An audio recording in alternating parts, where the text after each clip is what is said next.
Sean, Obscura Hail, Sean Conrad, for those who don't know. So basically, Obscura Hail started in 2006. Do you want to talk me through, for those who don't know, what started your solo act?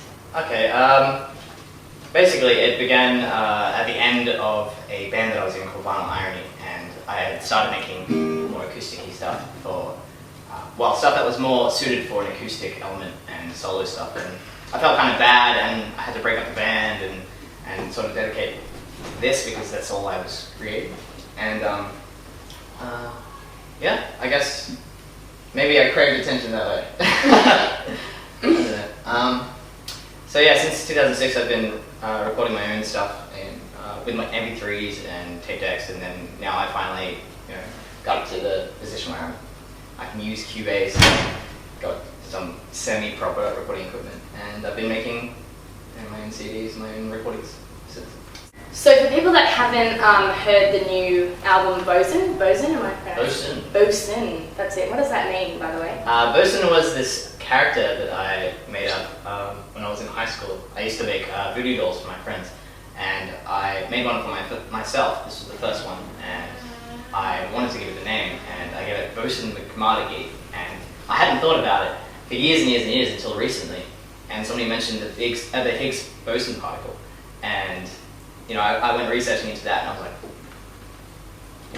wow, I really need to bring up an element from my past and connect it with this, and it doesn't really make sense in the album because the album's just like random recordings bunched together and sort of found like a stream of meaning through it.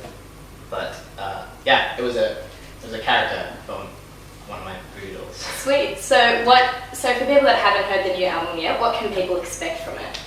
They can expect some melodies, some repeating melodies, some harmonies. I think I harmonize too much in my songs, and it sort of limits my actual performances.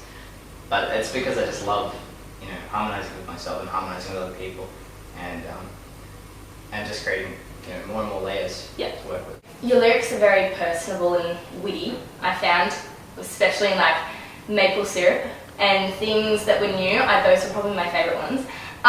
What inspires you to write? It usually happens like straight away.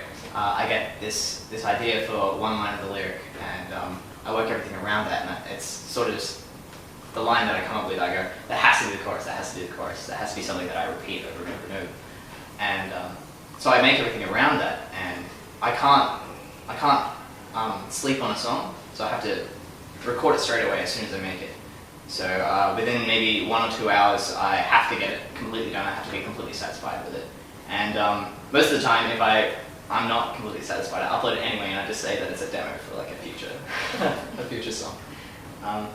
With maple syrup, I was inspired by a smell, and it's just the way that my girlfriend smells. With the recording process for this album, how did you go about it all?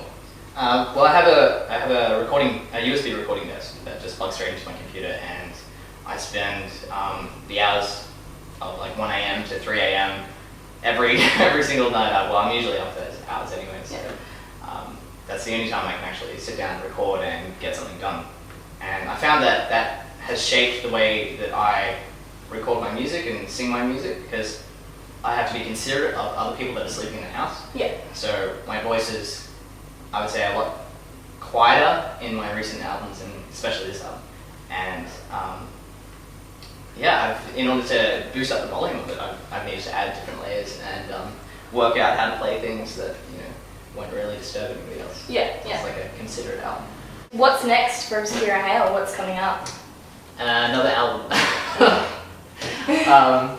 I've just recently discovered a buzz in my recordings that's been around for a very long time, and it's been hard to get rid of, and I found it's because of the USB cable that I've been using to connect my desk to my computer, and I figured out another way of connecting my desk to the computer, and now that buzz doesn't exist, and I feel that's sort of unleashed me in a way to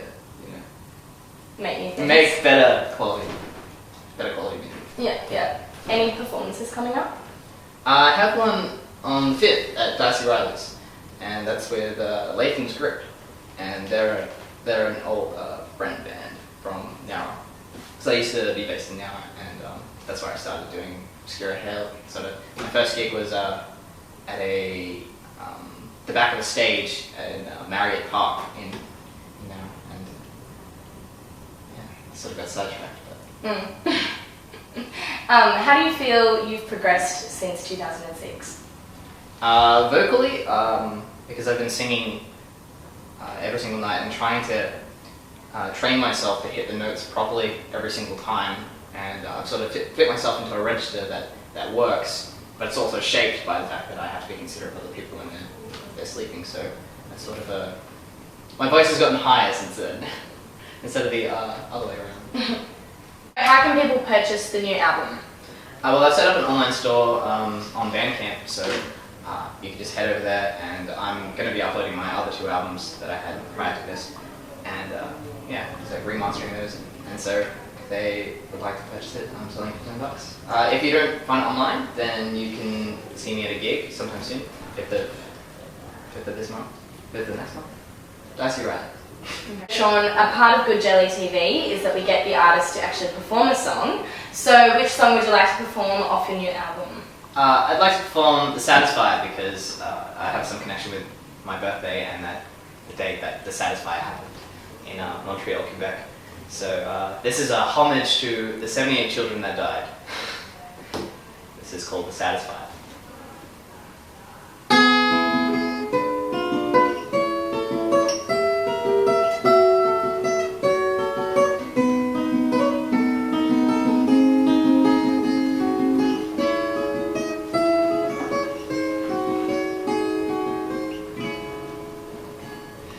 Nobody speaks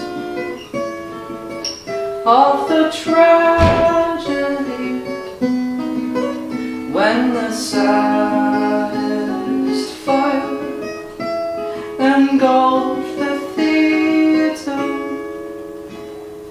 in Montreal.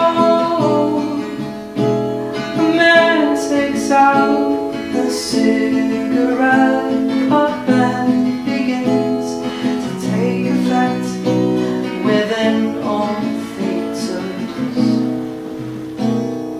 Many die, all of them children. Empty bags cause parents to choke, for everyone breathed a part of the smoke.